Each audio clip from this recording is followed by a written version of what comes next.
Hello, Ruwan. Hi, Ming. How are you? Good. Sorry. I think my display name is wrong. My name is Jang. The last name is actually correct. Yes. Jang. Hi, Jang. I wonder if I can change my name. Oh, yep. There you go. I hope I can change my display name.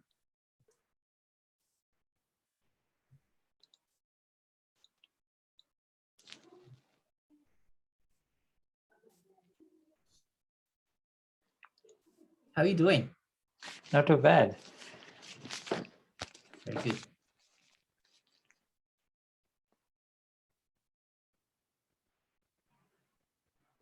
Hi, Ming. Yeah, you're muted, Ming.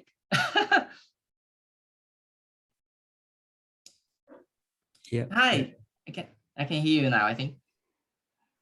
I think you can change. Hi, Ming. Hi, Ruwan. Thank you so much for supporting our program. Yes. Thank you for inviting me. I was at your talk at St. Vincent's conference yesterday. Yeah, oh, fantastic. Yeah. And Zhang is our project manager, so he will help to organize this workshop because I don't really understand the details, but but thank you very much for agreeing to present in our section. No worries, thanks. Yeah. So we'll just wait for the time. Yep, I can see you now, Ruwan. Awesome.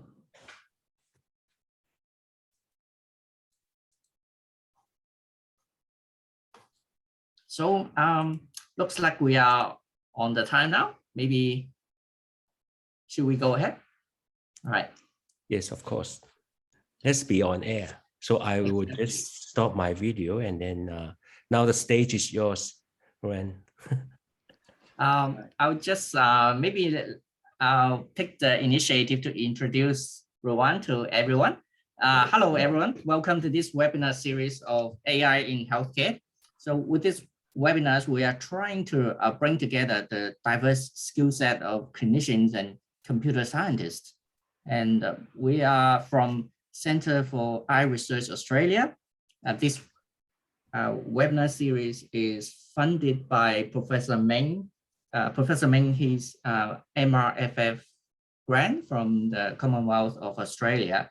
And today we are here to learn about how AI can be used to help improve the image analysis in the detection of diseases such as prostate cancer and emphysema. And our speaker, Dr. Ruwan Tenakoon, is currently a lecturer in RMIT University in the Computing Technology, School of Computing Technologies. Dr. Ruwan has 3 patents and more than 30 peer-reviewed journals.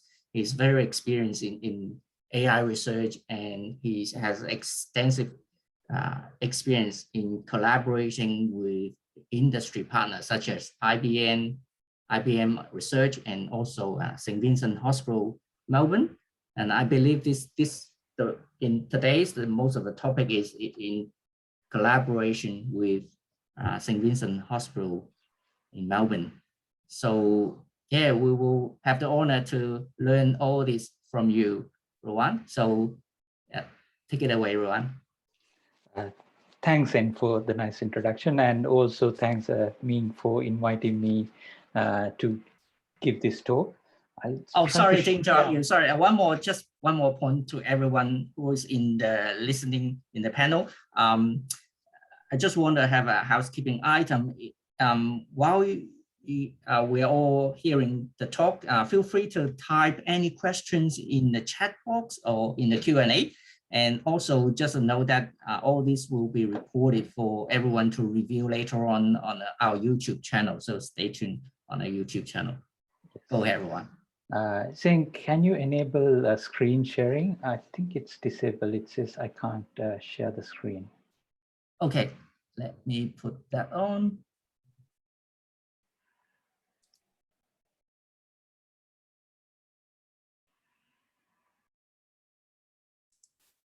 Enable screen sharing. Yeah, it should be at the bottom at the share screen, right beside the square screen button. There's a little arrow there. You just click on it. Okay, yep, now I can do that. Awesome. And can you see my screen? Yes. All right, all good. Thank you for inviting me to give this talk on the workshop series for AI. And today I'm going to share some of my experience on developing computer vision systems for CT image analysis. I have been working on CT image analysis for quite some time now. I think I got started on this area about 2011. And initially, this was before the deep learning has picked up. And initially, we were developing traditional vision-based systems to do lung CT image analysis, doing things like image registration for progress monitoring, and also looking at 4D CT images and trying to figure out whether motions can help us define new biomarkers for things like cancer, diagnosis, as well as things in emphysema and so. Since deep learning took off back in 2012-14 time frame, I've also started researching in this area, and I have done several works again on CT image analysis as well as other types of 3D image analysis like 3D OCT images and so. Now, the projects that I'm going to talk about today are mainly some recent projects that we have worked on. I'm going to talk about two projects. The first one is on using AI for incidental detection of prostate cancer. And the second one is on quantifying emphysema using lung CTs via a label-efficient machine learning algorithm. So let's get started. The first work, as I said, is on incidental detection of prostate cancer with CT scans. And this is a collaboration between RMIT and the St. Vincent's Hospital. This is a project that I'm really excited about, mainly because this is a novel problem. No one before us has used AI to detect prostate cancer on computer tomography scans or CT scans, and also this is a new problem that AI can solve, and this is an area where AI can really assist healthcare systems in with managing different types of disease. This type of solutions wouldn't exist without AI. All right. So before we discuss this solution, let's see why incidental detection is very important in prostate cancer. Well, as we all know that prostate cancer affects a significant portion of our elderly population. It's considered the second most common type of cancer in men. Luckily, if detected at an early stage, the survival rate of prostate cancer is quite high because the disease progresses slowly, and therefore early detection is a key in managing prostate cancer. However, generally prostate cancer does not show any symptoms until it becomes advanced. So therefore, waiting till symptoms occur can be too late. And therefore, things like screening programs and incidental detection tools are very important. So when we talk about incidental detection tools, we are talking about tools or tests where you go and do the test for other reasons. And as a benefit or an added advantage of this test, you can diagnose another disease like prostate cancer. All right. So let's first look at how prostate cancer is diagnosed. So traditionally, prostate cancer was diagnosed using a blood test called the PSA test or digital rectal exams. No one likes to have a digital rectal exams. And then these examinations is usually followed by an ultrasound guided biopsy. So biopsy is sort of the gold standard in diagnosing prostate cancer. By the looks of it, this PSA test might look like a good screening tool because a blood test is easy to do, and also it is there's not many significant side effects of such a test. Therefore, it can be used as a screening program. Unfortunately, the accuracy of this test is highly contentious. Therefore, countries like Australia and many other countries have decided not to run screening programs based on the PSA test. So therefore, in these countries, it's very important to develop incidental detection tools where we can detect prostate cancer at an early stage. How about imaging modalities? Well, in terms of imaging modalities, multiparametric MRI is the most prominent imaging modality when it comes to studying prostate cancer. Mainly because there was a protocol, standardization protocol introduced recently called PIRADS, and this allows the reading of MRIs for prostate cancer be standardized. Therefore, this is the go-to tool in terms of local staging for prostate cancer. How about CTs? Is CTs used for prostate cancer detection? Well, CT is used sometimes in the staging process of prostate cancer, mainly to see if the cancer has grown out of the prostate gland and into the other regions, and also to check lymph nodes. However, generally prostate cancer is considered not sufficient for humans to diagnose prostate cancer, mainly because of the soft tissue contrast in CTs are low. Right? So this might indicate that our original thesis, which is to use AI to detect prostate cancer on CTs, is infeasible. Fortunately, there are some recent studies that have found a correlation between the findings on of prostate cancer on MRIs and CTs, and these studies provide a sort of a confirmation of our hypothesis, and they provide us some indication that this is a good avenue to follow.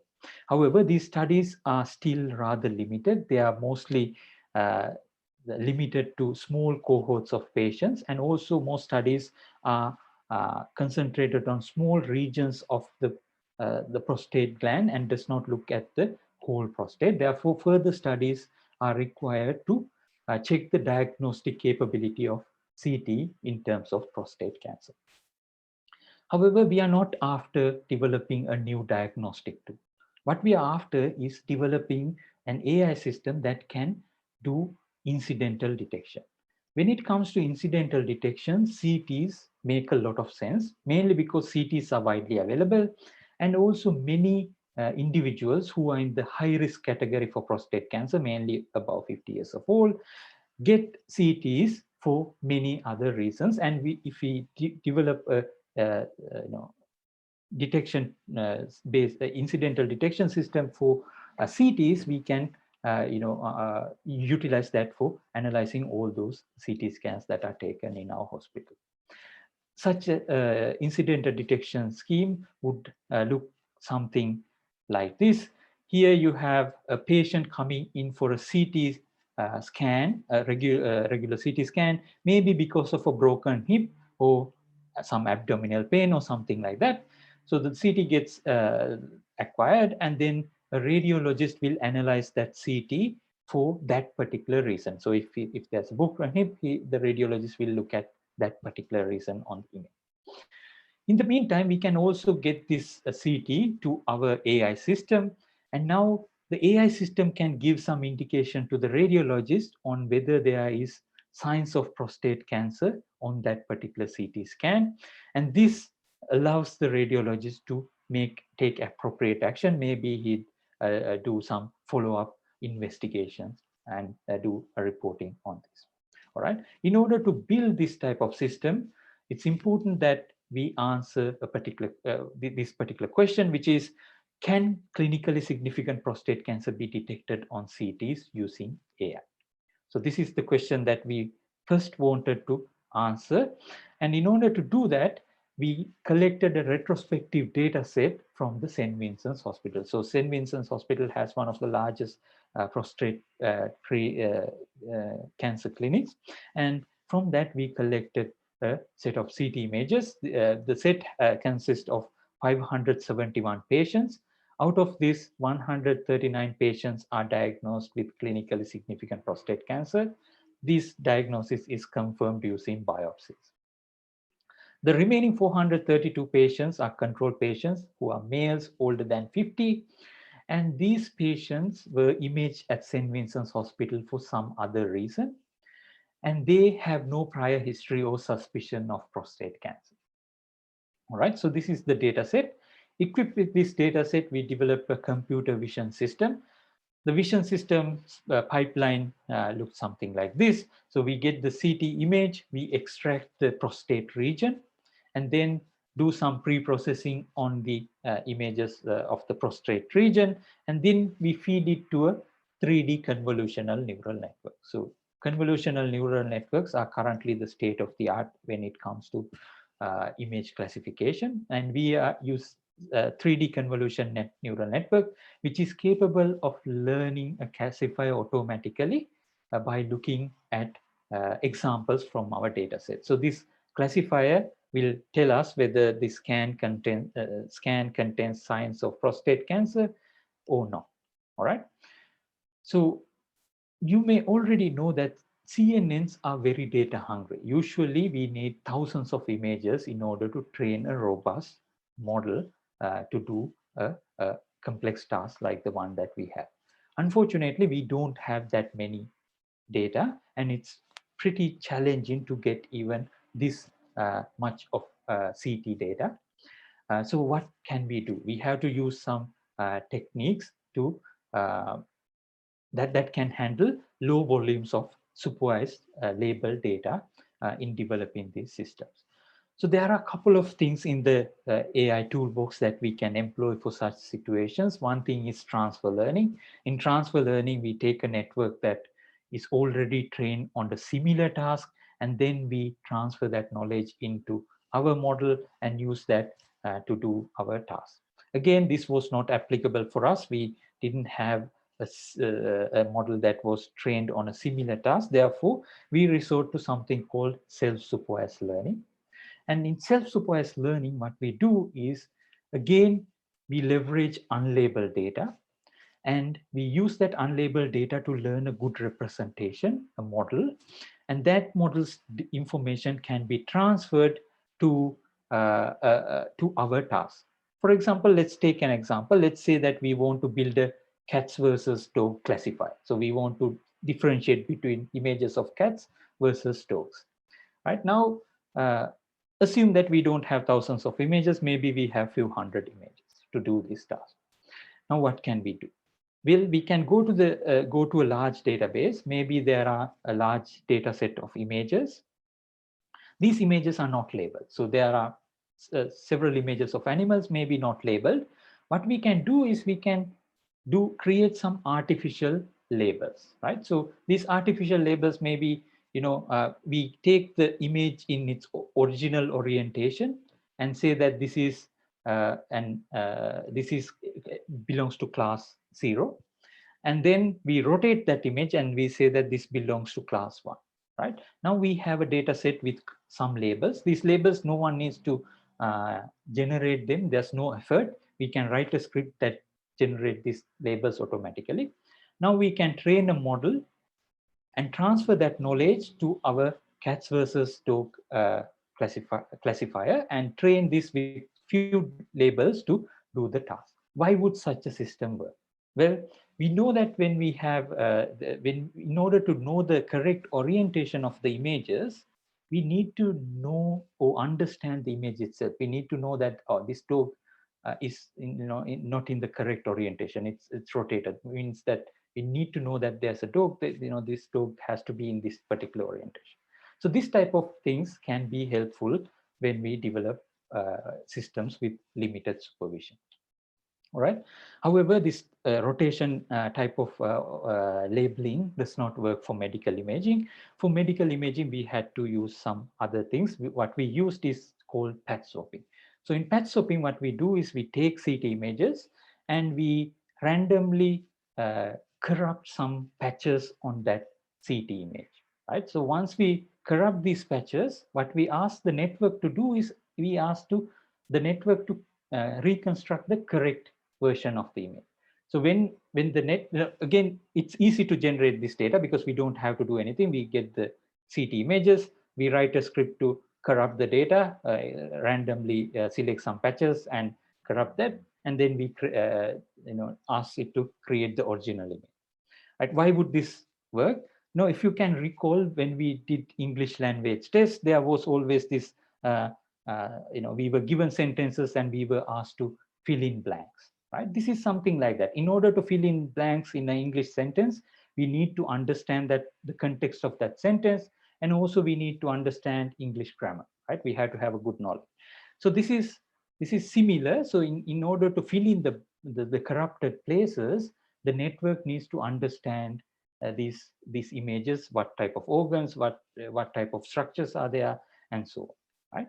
Once we train a good representation like this, what we can do is now we can take our few labeled examples and use that to train our model, which is our classification model.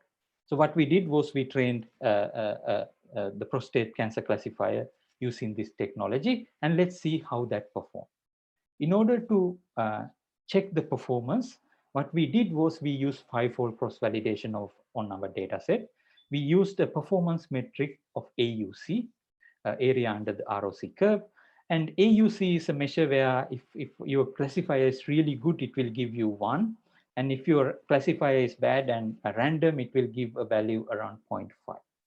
Right? You can see that when we train our network only using supervised learning, we get around 82% AUC, which is a reasonable value. But we can see that when we incorporate self-supervised learning, we get a performance boost, and we can build a classifier that is around that has around 87% AUC.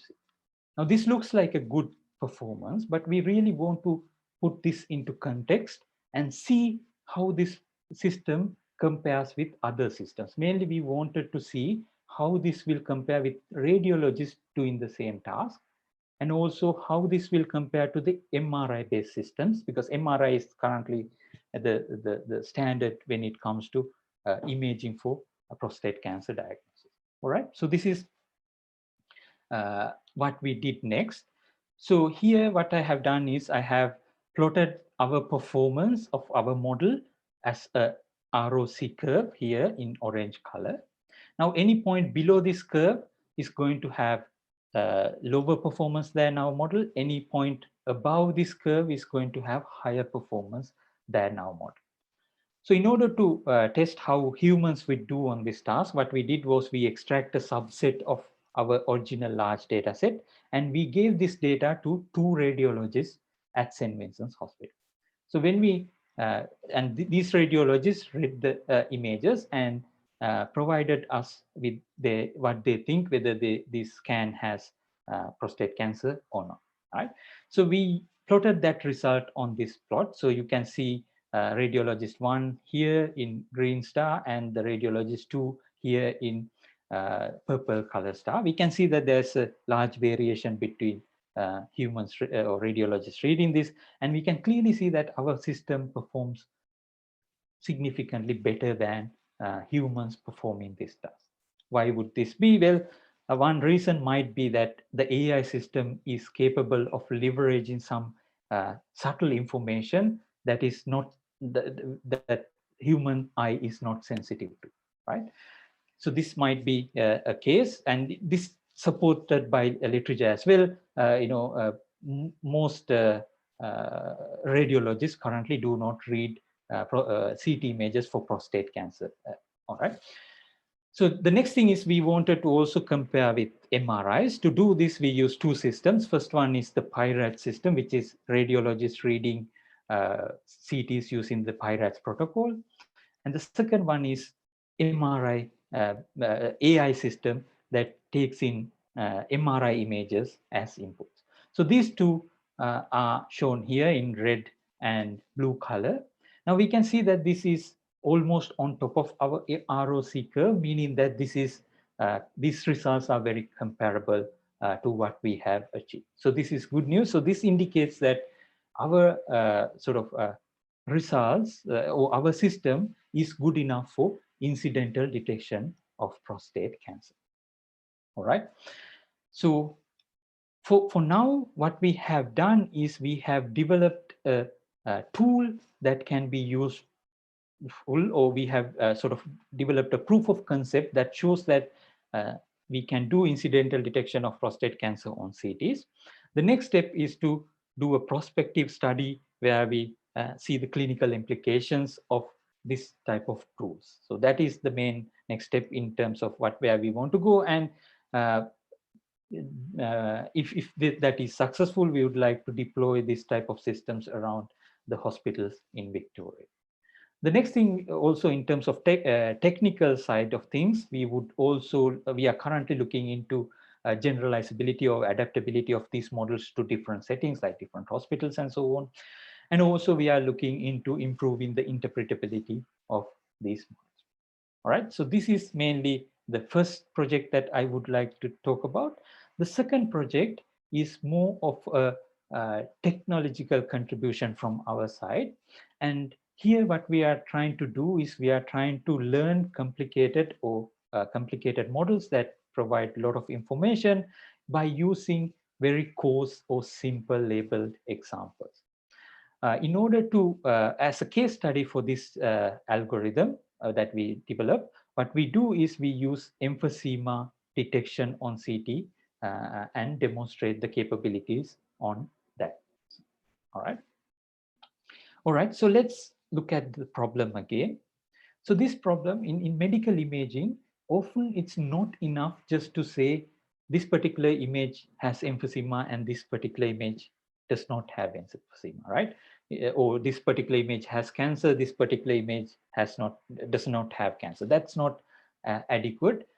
Usually we need more information, like if there is emphysema, where should we look? I know where emphysema is concentrated or where is it, and localize these things.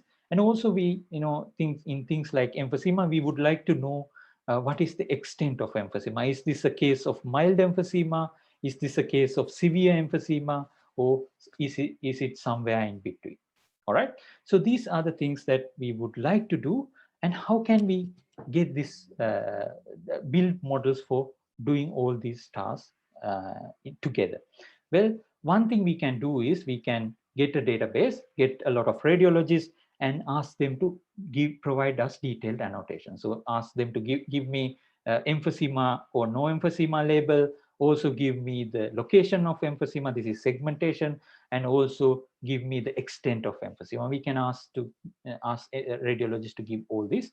Again, this is possible, but this is going to be expensive because radiologists are not cheap, and also it's, their time is valuable, so we don't want them to do a lot of labeling. On the other hand, if we go to any hospital database, there's going to be a lot of images. However, these images might have the diagnostic. These images will say that, oh, this is a prostate cancer patient, this is not a prostate cancer patient. Again, also it might say this is emphysema scan, this is not emphysema, and so on. This will have that coarse labels. However, this would not have that detailed labels that we are looking after. It wouldn't have this segmentation type of information where it shows where the emphysema is. It doesn't have this extent type information as well. So the question is, can we build a model using that coarse labels that will help us to extract additional information? So there is an area in machine learning that looks into this type of problems. It's called weakly supervised learning, right? So in weakly supervised learning, there is a special area called multiple instance learning, and this is what we leverage for our work. All right. In multiple instance learning, what do? We take an image, right? Let's say a 3D CT scan. We break it down to small patches, right? These can be 3D cubes, 2D. If it is 2D, it can be rectangles. And now each of these patch is represented as an instance, right? So this is an instance, and all the patches belonging to one image is called a bag. All right, so now we have a bag of instances. So if the image is positive, we know that that bag is positive. if the image is negative, we know that that bag is negative. So that's the labels we have. Now, we want to build classifiers without doing additional labeling, just using this bag level sort of labels. All right. So in order to do this, let's see what else we know about these bags now. So for example, if it is a negative bag, in negative, I mean a healthy patient without emphysema in the emphysema example. So if a bag is negative, we know that all the instances should also be healthy or negative, right? Because if there is a healthy patient, there's no emphysema. So all these patches should be free of emphysema. That we know. Second, we also know that if a bag is positive, this patient is emphysema, has emphysema, then at least one of these patches should have emphysema. That means at least one of these patches should be positive. Right? This is the only information we know at the moment, and this sort of assumption is called the multiple instance learning assumption, or MIL assumption. All right, and of course, how can we develop a system with this type of labels? Again, we didn't label anything. We just crop the patches, and cropping the patches is easy. We can write a software script that easily does that. All right. As an alternative, if we really have the effort, what we can do is we can get all these patches labeled, right? We can employ a radiologist. We can ask him to label patches. Again, the negative ones, we don't need any labels. We know that all the instances are also negative. For the positives, we can ask him to look at this region and say, this region does not have emphysema. This is a negative instance. This region has emphysema. Therefore, this is a positive instance, and so on. Right? So this can be done, but this is the thing that we want to avoid. We want to work with labels like this. No instance labels, only bag level labels. All right. So let's see how this is done. Well, actually, we can train a classifier using only that bag level labels, or that multiple instance learning assumption. So here, as an example, I am showing the classifier as a linear classifier to make things simple. But in our the models that we develop, we are using deep neural networks to do the classification. So they are going to be non-linear classifiers. So how would this work? We know that if a bag is negative, then it has to be on this side of the line, meaning that this is the negative side. All right. And if a bag is positive, at least one instance should be on this side of the line, right? That's the positive side of the classifier. So we are separating positives from negatives. Now you can see that actually we can learn a classifier using the MIL assumption, multiple instance learning assumption, and it will do well on the bag levels. So bag levels means our output is also still, this image has emphysema, this image does not have emphysema. All right, that will do well. We can train a technique with model with existing techniques. However, can we use this to get localization or get instance level labels? So can we use this to do instance level labels? Well, in order to figure that out, what we can do is we can do that thing we don't want to do. We can get instance level labels. We can train a classifier. I'll call this supervised instance classifier. So this is where a radiologist labeled every single patch, and now we have a classifier. We can see that these two classifiers does not agree in some regions, right?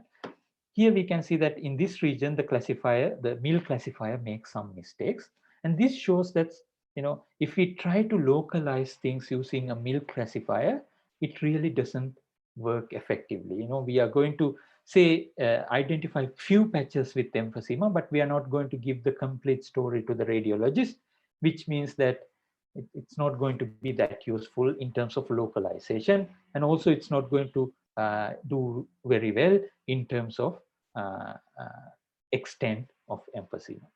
How can we improve that? This is where our technical contribution comes in. What we did was we identified a way to sort of model our negative bags or negative instances. And what we can say is that once we model these negative bags, we know that anything outside this negative bag should be negative sort of distribution, negative region should be a positive instance. So now that we can use that technology thing effectively in a ML framework to learn another classifier. So this classifier we call this EVT classifier, and this classifier you can see that it learns something that is very close to the supervised learned classifier, right? So here again we showed that the correct way to, or the way we can model this probability distribution of the negative samples is through using something called extreme value theory. We showed that how this thing can be combined with the expectation maximization framework to derive a good classifier. All right, so let's look at how the results of this look like. So again, we tested our hypothesis or our models on lung CT images from the Danish lung cancer screening trials, and we used that to establish how good our models is. And this work was published in IEEE Transaction on Medical Imaging in 2019. All right, so this classifier, which is only learned through using classification labels. We know that emphysema or not emphysema, it actually also can do localization. So if I go here, you can see that this is a lung of a patient that has a sort of medium level emphysema, and you can see that red regions in this lung is where the emphysema is concentrated around. So we can see emphysema is concentrated around here, and these blue regions is where it's healthy, right? So this is a sort of a moderate emphysema patient, and if you look at this image, this is sort of distribution on a very severe emphysema patient. You can see that almost most of the regions of the lung has got this red color, meaning that there's a lot of emphysema.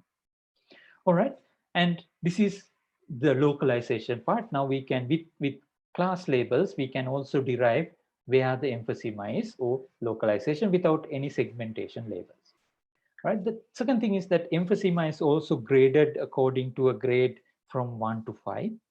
So we can also look at that, and we can see that there is a good correlation with the findings from our model with the grading. So again, without any sort of severity level labels, we can learn classifiers that can give us that type of information as well.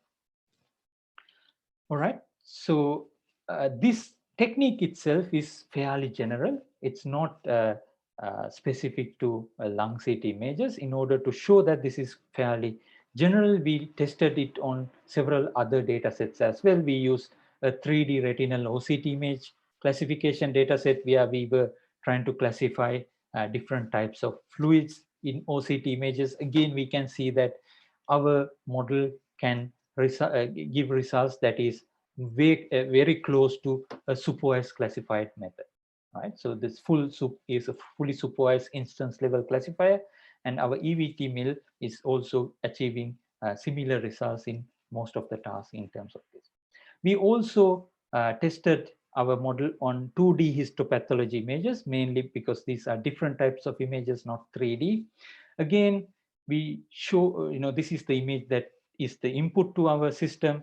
And again, we showed this image to our model as well as the expert, a doctor who reads these images, and both comes with the correct classification. This is a colon cancer image. So it says, all right, this is colon cancer. And the expert says that he thinks that this is colon cancer because of these regions, right? This is the regions that he's interested in. That's where the colon cancer is. Now, this is what our system outputs. We can see that our system also agrees with this, the expert's opinion, and it says that this is where the system thinks is sort of cancerous region.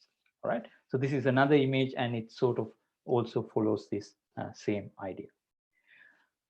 All right, so that is mainly what I wanted to share with you all. Again, before I finish, I just wanted to highlight that I am part of the AI Innovation Lab at RMIT, which was established recently. And we do research in terms of 6 different themes: robotics, optimization, autonomous systems, computer vision, augmented reality, and machine learning. Where I fit in is in this computer vision. Thank you very much. And I'm happy to answer any questions you might have. Thank you very much, Ruwan. It's absolutely fantastic. It's fascinating. We are particularly interested in seeing OCT image there as well, because we're from Center for Eye Research Australia. So we are eye people. It's glad that we can see OCT image up there. But we'll talk about other questions first. The first question is from Devil Meta. Devil is asking that which type of noise pattern or procedure that you use to correct those patches that you mentioned in the first part of your talk, in order to confuse the CT image, because it looks like those CTs are 3D images. Yes, so the CTs themselves are 3D. So the patches are basically sort of cubes. So it height and width, and also it has the several slices across the Z dimension as well. So these are cube, and these are usually randomly distributed, uniformly distributed across the lung region. And these are overlapping patches as well. Right. Thank you. The second question is from Katerina. Katerina asking also a question for your image analysis for prostate cancer. In terms of your clinical trial, do you have a plan to externally validate the algorithm? Because the question comes from there might be something that's particular to the cohort in St. Vincent Hospital that may be specific to that cohort, which is making it less likely to generalize. Yes, so this is something that we are already started working on.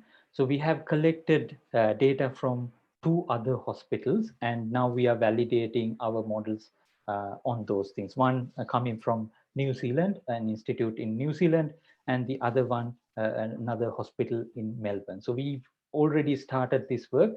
We are still waiting for some ethical clearance, and once that is done, that is our priority. And that's a good question. Yes, we did have this initial things. So even in the St. Vincent's data set, we looked at different machines. So there are a couple of machines that St. Vincent used. So we looked at the performance across these different machines, and it seems that at the moment they are generalizing better. Very good. I have a question. In terms of like CT is not good for soft tissue detection, soft tissue imaging. Looking at what you have done, can we say this notion is only true for human eyes, but less likely for machine learning? It looks like Yes. machine learning did a pretty good job in comparison to the MRI.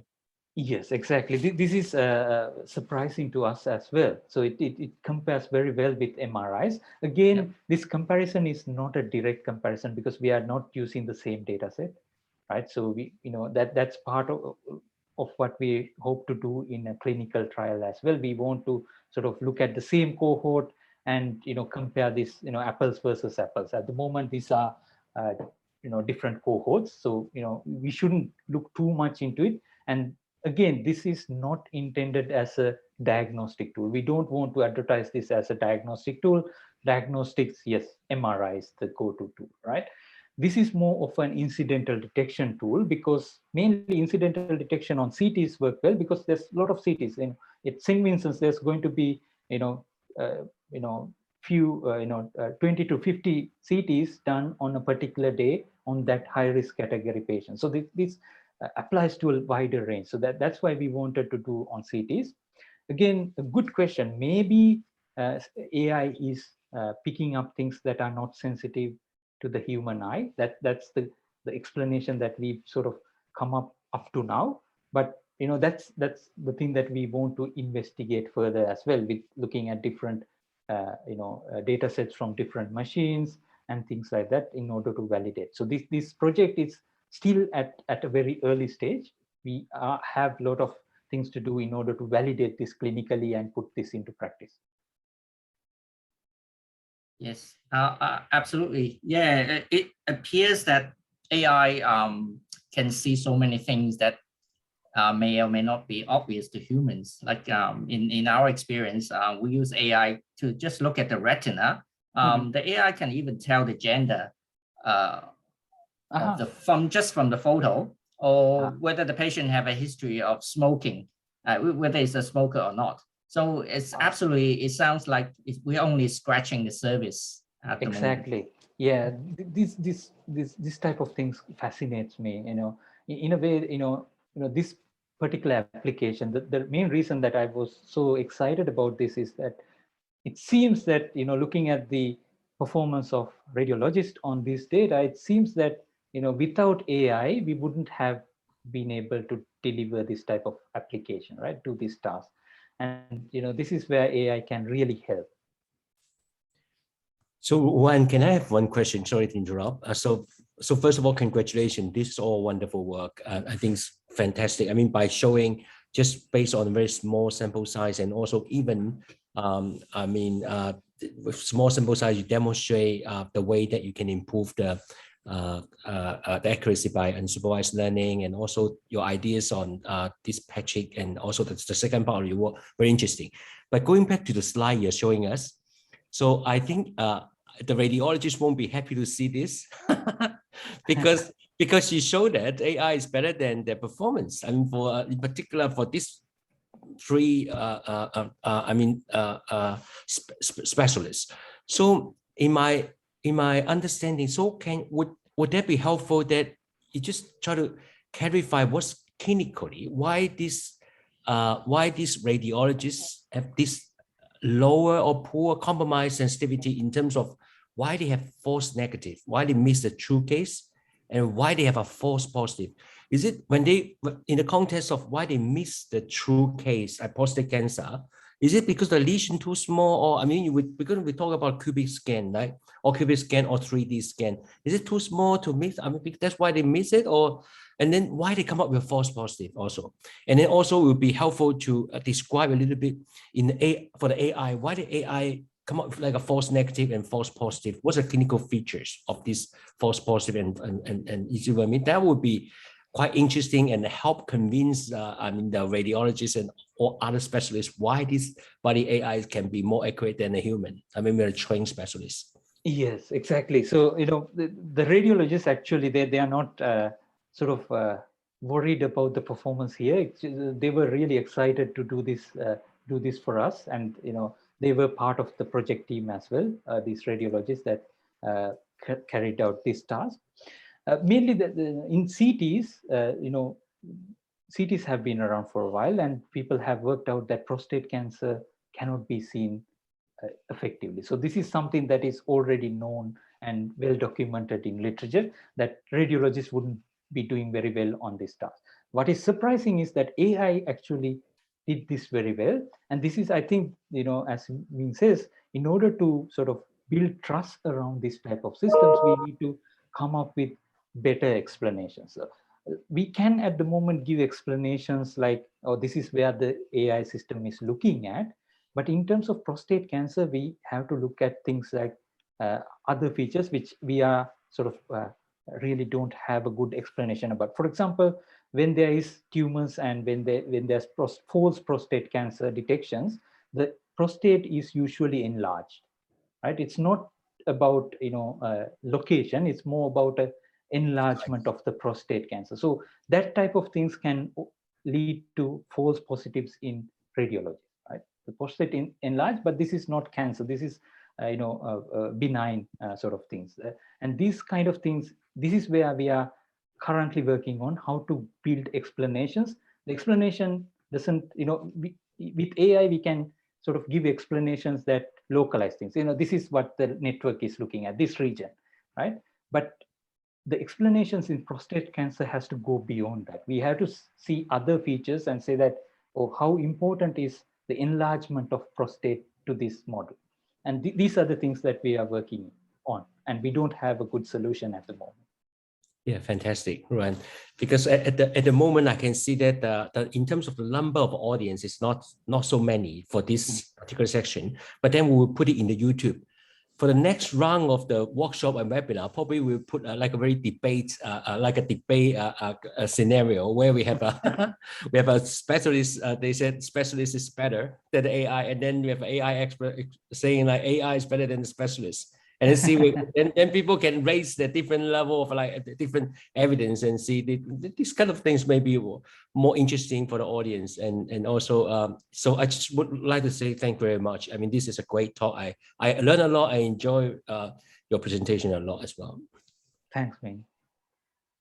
I guess that goes to just to reinforce that the CT is not very good for soft tissue, but probably only for for human eyes. Yeah. Exactly. Yes, same. Yeah. Yes. Another question is from Romy. Also, thank you for your talk and congratulate on your talk. He asked that if AI is successful in detecting prostate cancer on CT, how can this be used in the clinic? What kind of CT do you think will be useful? Do you specify like certain age range, or all men CT can be used? And what would be the running cost for this technology? Yes, so in terms of running cost, I can't give you any suggestion, but in terms of building such a system, what we really need is a GPU-based machine. So as long as we have this, and also we have a good interface to the clinical databases of a hospital, we can deliver such a system, right? So we can build it either on the cloud, we can build it based on a GPU computer. So that I wouldn't say that this would add significantly more cost to hospital. What was the first part of the question? So what kind of CT do you think we can use to feed into the algorithm? Okay, yeah. Is that all ages or a certain age range? At the moment, what we did was we only took CTs for patients or individuals that are 50 years or above. So we selected that because that's the prostate cancer risk category. We didn't look at the younger patients. Another thing is that we were looking only at contrast enhanced CTs. We have a plan to look at non-contrast or low contrast CTs in the future as well. At the moment, this study was limited to contrast enhanced CTs. Is the upper limit of the age? Because I understand above certain age, more than half of us will be, if we go through biopsy, for example, more than half of a man will have a positive diagnosis of prostate cancer, right? Above 70 something or 80 something, yeah. Yes, we put the statistics on age on the paper. If I can remember, the average age was around 67 or something like that. We matched the ages between both cohorts, positive and negative, and that was mainly dictated by the positive cohort because prostate cancer patients are mostly older patients around 60s. So the average age was around 60 for these both cohorts, 60 something. Mm-hmm. Fantastic. Yeah, thank you so much. I think I will have answered all the questions so far in the audience. And yeah, we thank you again and congratulate for your work. We looking forward to hearing the result from your clinical trial. Maybe, yeah, we can see more results coming out in the future. Thank you. Thanks. Thank you, everyone. Bye. Bye.